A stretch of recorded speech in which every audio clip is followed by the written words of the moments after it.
Hi friends, మీకు ఆకలి దంచి కొడుతున్నప్పుడు ఇంట్లో తినడానికి ఏమీ లేవనుకోండి, ఇప్పటికప్పుడు ఈజీగా ప్రిపేర్ చేసుకునే దోశలే గోధుమ పిండి దోశలు. గోధుమ పిండితో చపాతీలు కదా దోశలు కూడా వేస్తారా అంటే ఎస్. పెసరట్టు ఎంతైతే టేస్ట్ గా ఉంటుందో సేమ్ అలానే వస్తుంది. సో ఒక బౌల్లోకి 100 గ్రామ్స్ గోధుమ పిండి తీసుకొని అందులో 4 టేబుల్ స్పూన్స్ బొంబాయి రవ్వ వేసి తగినంత కారం, పసుపు, ఉప్పు, కొంచెం జీలకర్ర వేసి విస్కర్ తో మిక్స్ చేసి కొంచెం కొంచెం నీళ్లు పోసుకుంటూ పిండిని ఈ కన్సిస్టెన్సీలోకి వచ్చే వరకు కలుపుకోవాలి.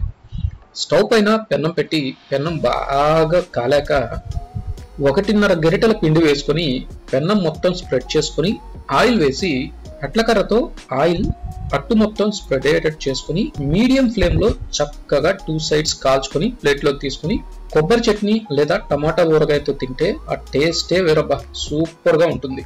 నాకు మాత్రం ఫుల్ ఆకలిగా ఉంది. Okay bye.